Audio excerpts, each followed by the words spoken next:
गरीब मेहंदी वाली का लाजवाब लहंगा। एक समय की बात है, अंजलि, शिवानी और ज्योति तीनों ही बहुत अच्छी दोस्त थी। वे तीनों एक ही गांव में रहते थे और उनका बचपन भी एक साथ ही गुजरा था। और वक्त के साथ साथ तीनों ही बड़ी हो जाती है। जहां अंजलि बचपन से ही कपड़ों के अच्छे डिजाइन बनाती थी, वहीं शिवानी भी मेहंदी की बहुत अच्छी अच्छी डिजाइन लगा देती थी। और उन दोनों को देखकर ज्योति के सर पे भी फैशन डिजाइनर का शौक चढ़ जाता है। अरे, मैं बनूंगी एक अच्छी फैशन डिजाइनर। और ये दोनों तो गांव की एक गरीब गवार लड़कियां हैं। इन लोगों के पास इतना पैसा कहाँ कि आगे की फैशन डिजाइनर का कोर्स कर सके। ज्योति के पिता एक बिजनेसमैन थे, इसलिए उसके पास बहुत पैसा था और इसी वजह से ज्योति में बचपन से ही बहुत ही ज्यादा घमंड था। और वहीं अंजलि और शिवानी बहुत ही गरीब थे, इसलिए वे लोग अपनी आगे की पढ़ाई करने के लिए शहर नहीं जा सकते थे। वहीं ज्योति शहर जाकर एक बड़े से कॉलेज में फैशन डिजाइनर का कोर्स करने लगती है। ऐसे ही एक दिन अंजलि की माँ बबीता कहती है, बेटी अंजलि, अब तेरी शादी की उम्र हो गई है, इसलिए मुझे अब तेरे लिए लड़का ढूंढना होगा। नहीं माँ, मुझे अभी शादी नहीं करनी है। मुझे तो अभी अपनी जिंदगी में बहुत कुछ करना है। एक अच्छा फैशन डिजाइनर बनना है और शहर जाकर बहुत सारे पैसे भी कमाने हैं। अरे बेटी, ये सब अमीरों के चोचले हैं। हम गरीबों को ऐसा सपना देखने का हक नहीं है। तेरी दोस्त ज्योति अमीर है, इसलिए वो अपने सपनों को पूरा करने के लिए शहर गई है। लेकिन तेरी माँ के पास इतने पैसे नहीं हैं कि वह तुझे शहर भेज सके। तो क्या हुआ माँ, अगर इंसान के अंदर टैलेंट होना तो वह कहीं भी रहकर कुछ भी कर सकता है। ऐसे ही उधर शिवानी गांव की एक शादी में औरतों को मेहंदी के डिजाइन लगा रही होती है। तभी एक औरत शिवानी से कहती है, अरे वाह शिवानी, तुम तो बहुत अच्छी मेहंदी की डिजाइन लगाती हो। थैंक यू चाची, आपको पता है मुझे मेहंदी के डिजाइन लगाना बहुत अच्छा लगता है। देखना, एक दिन मैं बहुत बड़ी डिजाइनर बनूंगी और मेरे डिजाइन लाखों में बिकेंगे, लाखों में। अरे शिवानी, पर उन सब चीजों के लिए तो बहुत पैसा चाहिए होता है और तेरे पास तो पैसे ही नहीं है। तभी तो तू चंद पैसों के लिए शादियों में मेहंदी लगाती हुई फिरती है। इसलिए मेरी मान तो तू भी शादी कर ले। कब तक दूसरों की शादियों में मेहंदी लगाती फिरेगी। उन औरतों की ये बातें सुनकर शिवानी को बहुत बुरा लगता है। और अगले दिन जब अंजलि और शिवानी एक दूसरे से मिलते हैं तो वो कहती है, अंजलि, क्या हम जैसे गरीब लोगों के लिए डिजाइनर बनने का सपना देखना पाप है? क्या सिर्फ ज्योति जैसे अमीर लोग ही ये सपना देख सकती है, हम नहीं? ऐसे हिम्मत नहीं हारते शिवानी। देखना, एक दिन हम भी अपने सपनों की उड़ान भरेंगे, फिर हमें कोई नहीं रोक पाएगा। इतना कहकर दोनों अपनी मेहनत पर और भी ज्यादा काम करने लगते हैं। जहां अंजलि पुराने कपड़ों को काट काट कर नए डिजाइन बनाने लगती है, वहीं शिवानी भी मेहंदी के नए नए डिजाइन सीखने लगती है। और उधर ज्योति भी शहर के कॉलेज में डिजाइनिंग का कोर्स करती है। और यहाँ शहर में उसकी नई मॉडल लड़कियां दोस्त बन जाती है, जिस वजह से वो अंजलि और शिवानी को तो पूरी तरह से भूल ही जाती है। ऐसे ही कई साल बीत जाते हैं और ज्योति का कोर्स पूरा हो जाता है और वह एक फैशन डिजाइनर बन जाती है और शहर के एक बड़ी सी कंपनी में उसकी जॉब लग जाती है। वहीं अंजलि की माँ की तबीयत अचानक बहुत खराब हो जाती है, जहाँ डॉक्टर उससे कहते हैं, आपकी माँ की हालत बहुत ज्यादा नाजुक है, इसलिए इनके ऑपरेशन के लिए आपको जल्द से जल्द 5 लाख रुपए का इंतजाम करना होगा, वरना इनकी जान बचाना बड़ी मुश्किल हो जाएगा। 5 लाख? पर डॉक्टर साहब, हम गरीब लोग इतने पैसे कहाँ से लाएंगे? देखिए, इनमें मैं आपकी कोई मदद नहीं कर सकता, लेकिन आपको अपनी माँ की जान बचाने के लिए 5 लाख रुपए तो देना ही पड़ेगा। यह सुनकर अंजलि बहुत ज्यादा परेशान हो जाती है। वहीं ज्योति एक फैशन शो के लिए अपने फ्रेंड का लहंगा डिजाइन करने लगती है, लेकिन ज्योति के अंदर टैलेंट से ज्यादा पैसों का घमंड था, इसलिए उसका किसी भी काम में इतना मन नहीं लगता था। और उसके इस डिजाइन को देखकर उसके बॉस महेश भाटिया कहते हैं, ये तुमने क्या डिजाइन बनाया है? ऐसे डिजाइन तो पुराने जमाने में भी नहीं चलते थे। मुझे अपने शो के लिए एक ब्रांडेड और यूनिक डिजाइन चाहिए, इसलिए तुम अपने काम पर सही से ध्यान दो।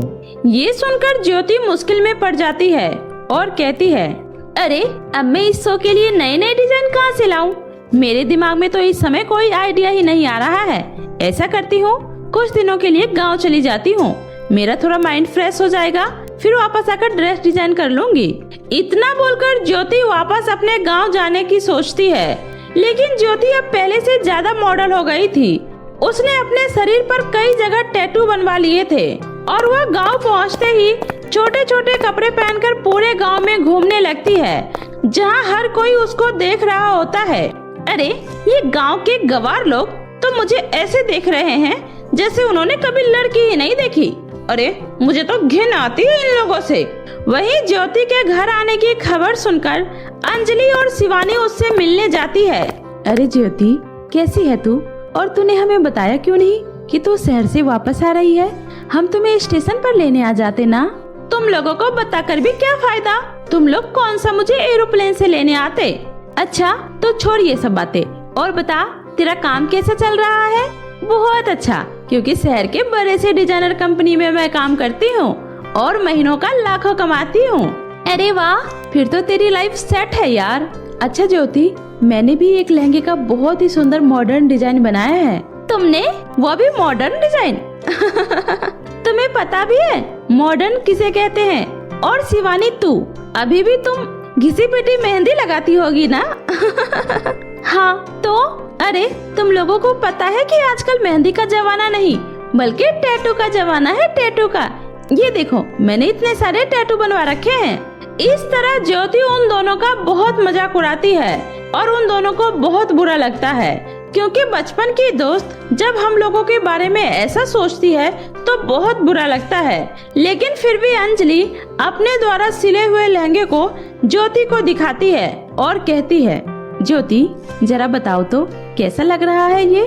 क्या तुम हमारे इस लहंगे के डिजाइन को शहर ले जाकर अपने बॉस को दिखाओगी? क्योंकि मुझे इस समय पैसों की बहुत जरूरत है। वही लहंगे का डिजाइन देखकर ज्योति हैरान हो जाती है और मन ही मन कहती है, अरे ये गांव की गबर अंजलि इतने अच्छे डिजाइन कैसे बना सकती है, और वो भी एकदम न्यू डिजाइन।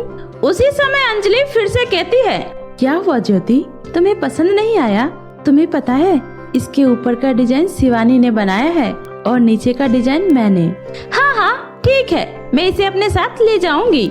ये सुनकर शिवानी और अंजलि दोनों ही बहुत खुश हो जाते हैं, क्योंकि उन्हें लगता है कि शायद इस लहंगे के डिजाइन को देखकर शहर में उसकी भी अच्छी नौकरी लग जाएगी। लेकिन ज्योति के मन में तो कुछ और ही चल रहा होता है।